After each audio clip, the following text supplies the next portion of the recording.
Welcome back. We're gonna work on this again, and I think at this point I'm waiting for parts to come in.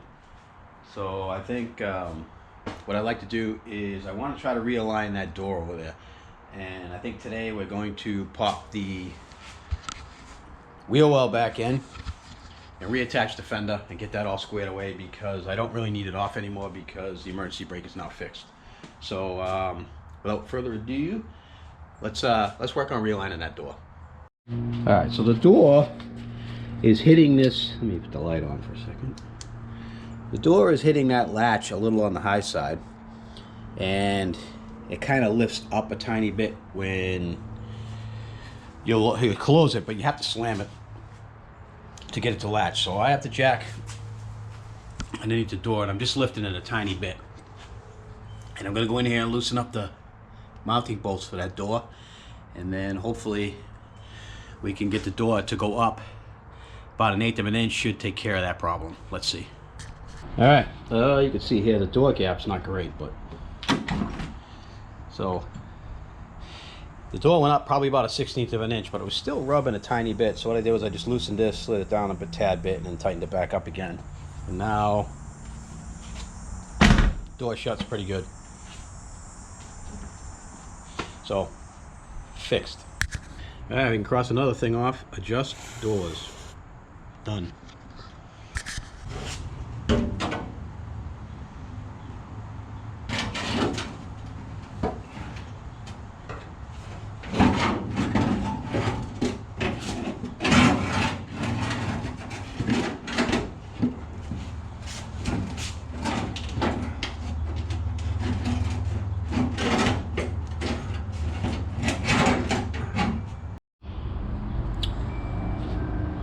All right, I have the 2 bolts up here started, and not really sure what's going on here.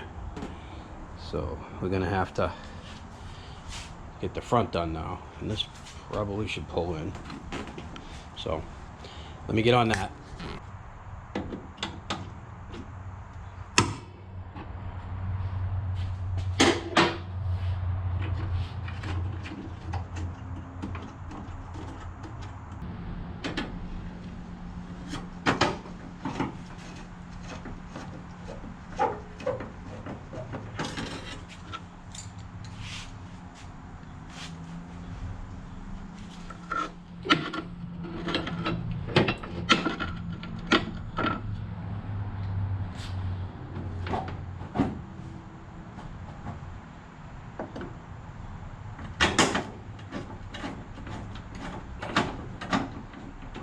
All right, the wheel well's back in. You guys can see it. That was an absolute disaster to do. Oh my goodness. Anyways, it's all back in. I'm trying to align the fender, trying to get that back in. Good God, that was a lot of work. I didn't record it all because it took me like 4 hours to finally get it back in there right. And it's just boring stuff. It's just shims and all that kind of stuff, and I didn't want to bore you with it, so we'll move on to something more important. All right, let's work on starting to put everything back to where it was. And this was under here. Let's snap that back in. And the canister is in here. Alright, let's get the cruise mounted back on the wheel well.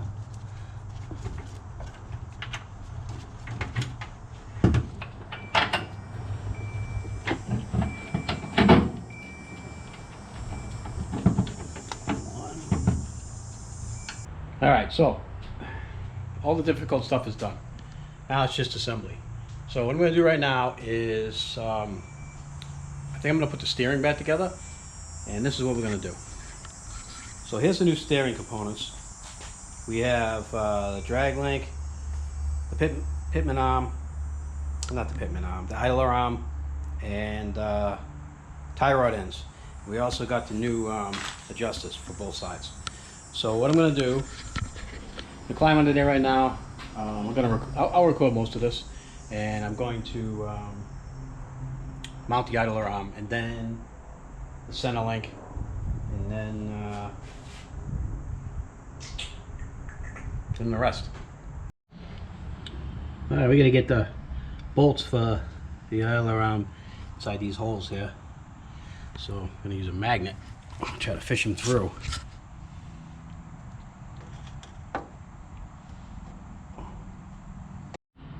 Okay, the pitman arm is in. Oh, idler arm, I'm sorry. That's the pitman arm. Idler arm is in. Now we can put the drag link in, center link, or whatever you want to call it. We can put that in now, and then we can do the tie rods. And I think I want to clean some of this up first. As you can see, I cleaned a lot up now. I think I want to clean this up. One thing that's pretty interesting is you can see the original red. Buick painted all their engines red, and this motor was rebuilt, and my dad painted it yellow, and then he painted it black. I don't know. He used whatever paint he had available, but anyway, just some useless knowledge, I guess. All right, I scraped it off, and you can see it's like brand new metal underneath there. It's pretty wild. Not really sure what this stuff is, but it's all over the frame. And I remember back as a kid, there was an old timer who told me I had bought a brand new dump truck, and he had told me to take my old crankcase oil and spray it all over the frame and everything, and then keep doing it every year, and then the dirt will start sticking to it, and it'll encase it, and it will never rust, and blah blah blah blah blah. And I'm wondering if that's what the deal is with this. If someone just sprayed crankcase oil underneath this entire car every single fall to protect it from rusting, because I don't understand what. I mean, look at this stuff. It's like kind of like dirt and grease. I mean, this stuff's heavy. There's pounds of it here. So it's the only thing I can think of. But it definitely worked because the car is not rotted out. So pretty interesting stuff. Alright, pitman arm. So what I just did was I just took my flapper disc and I just smoothed this all out because there was nicks and gouges in it. Like there was from using my pickle fork or my hammer gun, chisel gun, whatever you want to call it. And nicked it up pretty good, and I don't want the boot to tear, so I hit that with the flapper to smooth it all out. It's pretty nice now.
Alright, now tie rod ends, they come left and right so that when you adjust them, they go out and in.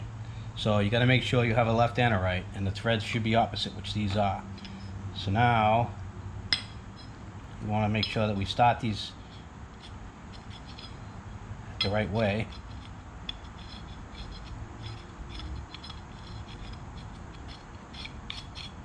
So we'll go 2 threads each. One is left and one is right. Before I start all that though, let me make sure I get these on there.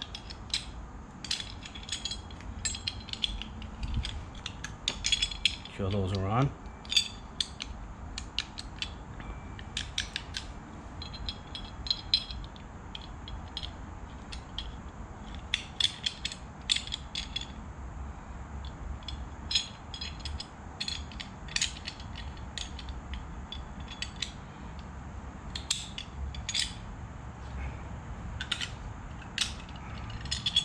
Alright, now let's turn this on there. A couple of threads. And we'll spin this one in for a couple of threads.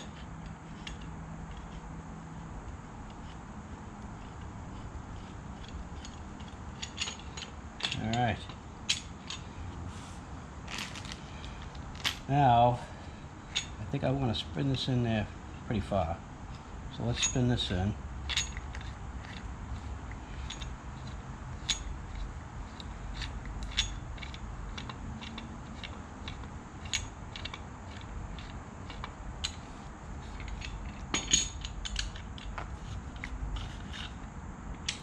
At least the same amount anyway, if we can.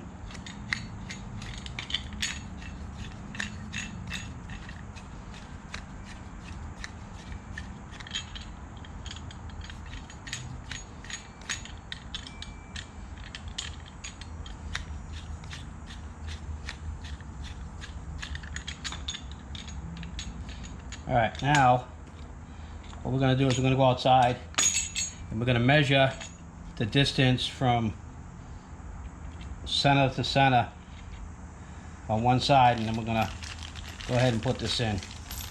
Let me start the hardware on this first though. Get everything ready.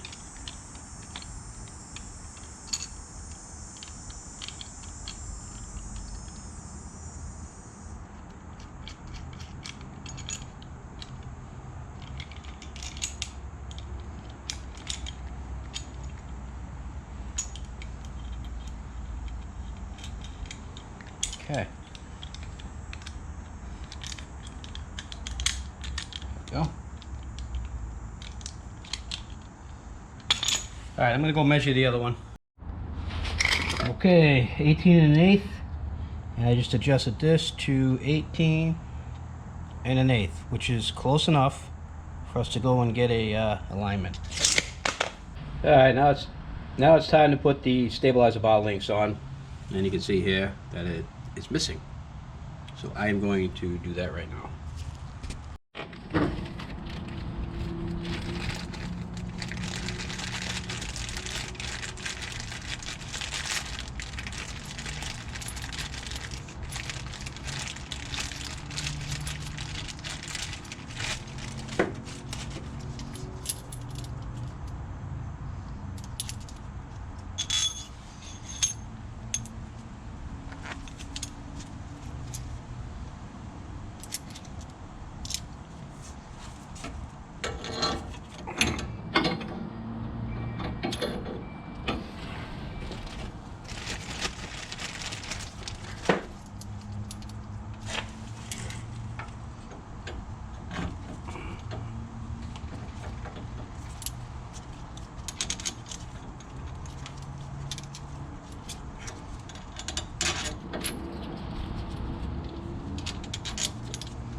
Alright, brand new shocks going in. Alright, it's time to put the calipers on. The shocks are in. Everything looks good. I'll show you real quick what I did. And you can see underneath there, I had to put new hardware in for the bottom. The steering is all in. Looks beautiful. Stabilizer end links are in. So we're ready to start working on the brakes. I'm going to install the calipers, and then it's probably going to call it a day and come back out here tomorrow and do the brake lines, master cylinder, and bleed it. But today we're going to do this. Alright, it's another day in the shop, and I got the brake lines on. The camera was dead. I must have left it on all night. Anyway, I'll show you guys what I got. Brake lines on. They're on both sides. Let's go over and bench bleed the master cylinder. All right, first we're gonna do is I'm gonna fill the cylinders up with some fluid.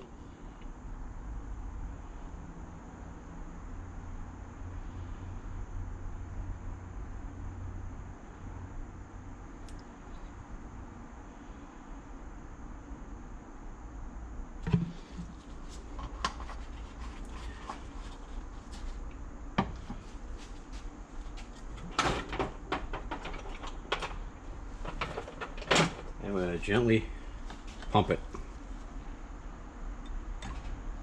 Get the air out of it.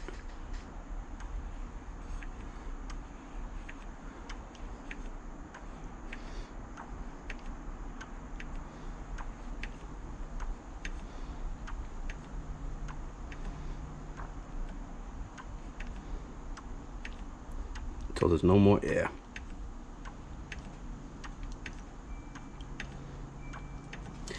And just so you guys know, master cylinders come with the plugs. You put the plastic plugs in, and that's how you bench bleed it. All right, that's what it looks like when it's bled. No more air, just see fluid coming up. That's it. She's ready to go on. All right, let's pop the master on now.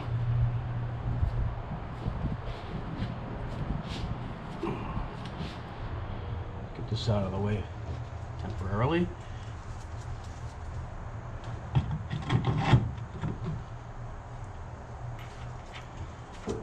And I'm just going to put some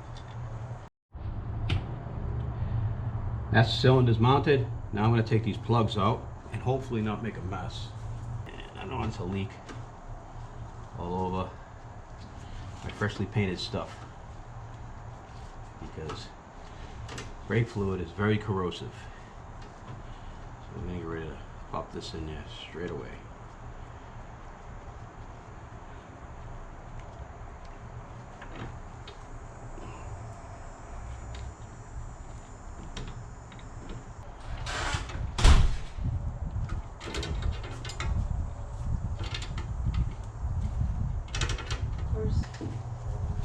I hit this a little brake clean just to make sure that if we have any leaks, I see it.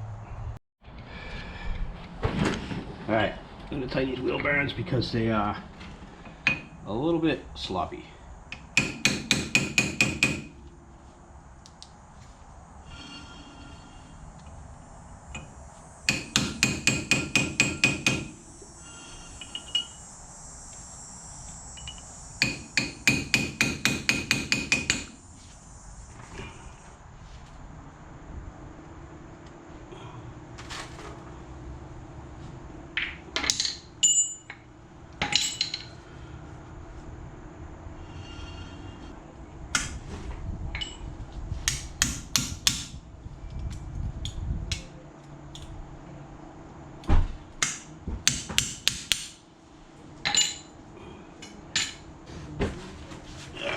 Give it a tight and see what we got here. Seems a little bit loose, but the thing you want to do is tighten it up all the way.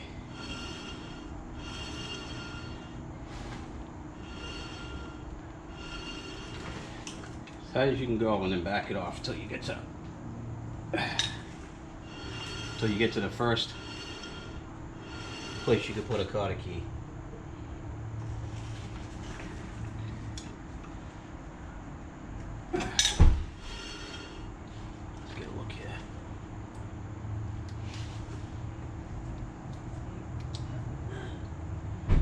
All right.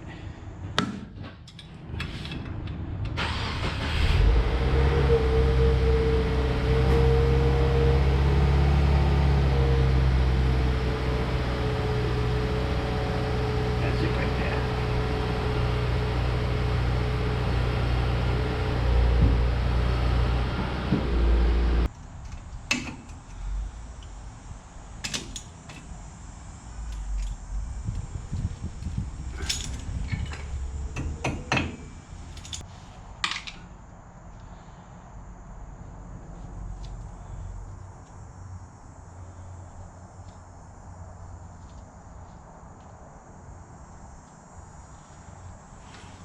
That should do.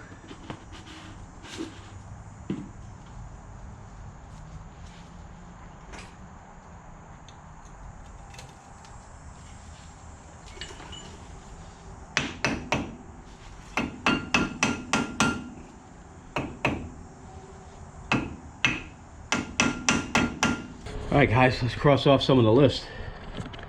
Alright, wheel bearings, we tightened those. Front shocks are installed. Pitman arm, idler arm, tie rod ends, replaced the brake lines, rear brakes replaced, rear e-brakes replaced, master cylinder, front rotors we didn't do. I'm gonna do the front rotors later. I know they need to be replaced and the pads, but I just want to be able to drive this a little bit this summer, and the parts bill is getting pretty high on this right now. So I think that's pretty much it right now for part replacements. I think what I'm gonna do is I'm gonna start it up and see if I can figure out why the alternator is not charging. I can't bleed the brakes yet because I need help and my wife's not home, so I wait till she gets home to do that. And I guess that's it. So let's move on to finding out what's wrong with the alternator.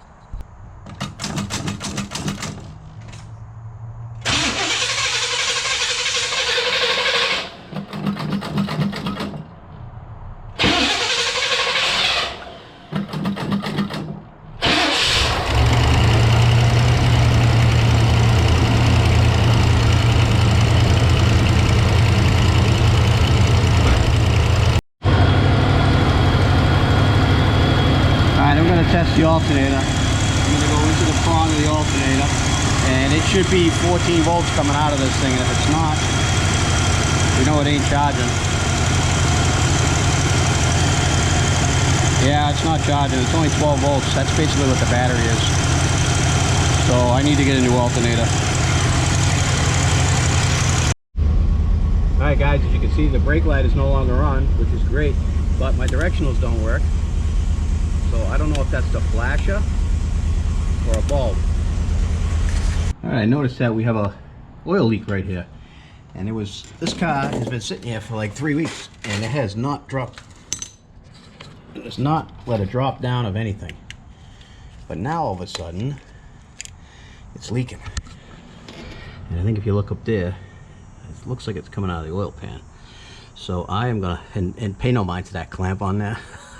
I'll fix it eventually, just not right now. I think I'm probably going to put headers on this at some point, but we'll see what happens. All right, let's see if we can figure out how to get see if we can tighten those up a little. As you can see, I cleaned the floor up so that I can run it again. Some of those oil pan bolts, they weren't loose, but they did take like 1/8 of a turn to a 1/4 of a turn till I felt like they were snug. So let's start it and see if it leaks anymore. All right, this is the flasher I took out. The directionals are not flashing. Even though the flasher is out, if you look, the hazards still work. So, wow, interesting enough, the interior light works over there. And then there too. Huh. All right, but I have this brand new, old school, new, I don't know what you want to call it. I got names for that stuff. New old stock, I guess you want to call it. Right there. And I'm gonna plug that in right now and see if it fixes the problem. You guys can see right there that this thing is disconnected for some reason. I don't know why. Maybe it fell apart. Let me try plugging that in and see what happens. Oh, I was up there fooling around. This thing fell out. And apparently, at one point, when my dad tried to change the flasher out, he must have pulled the wire out of this socket right here. And I just got it kind of half-assed right now with an alligator clip. I have one side of the flasher in the socket. The other side's clipped and just coming around down to the bottom here. Yeah, I got them spliced together. I just want to test it to see if it works, and then I'll fix it permanently. And we now have flashes, directionals. So this was no good. All right, I am going to fix this right, and we should be all set. Okay, I just wanted to show you that this is New old stock. Pretty old. Made in the USA, metal. That was a cheap replacement, plastic. Garbage. Alright guys, the wheels are back on, brakes are all bled. My wife helped me bleed them. I didn't do it on camera because she's camera shy and she doesn't really enjoy being on camera, so we're all set. I think what I want to do now is I need to finish up the interior. I tried aiming epoxy in this right here because this piece is broken on the light switch. This threaded part snapped off of that. This is what screws and holds the switch in place. So I'm hoping that this epoxy will harden and hold it. We'll see. It says to gotta wait 2 hours, so we'll wait for that. This is a duct that goes underneath the dash.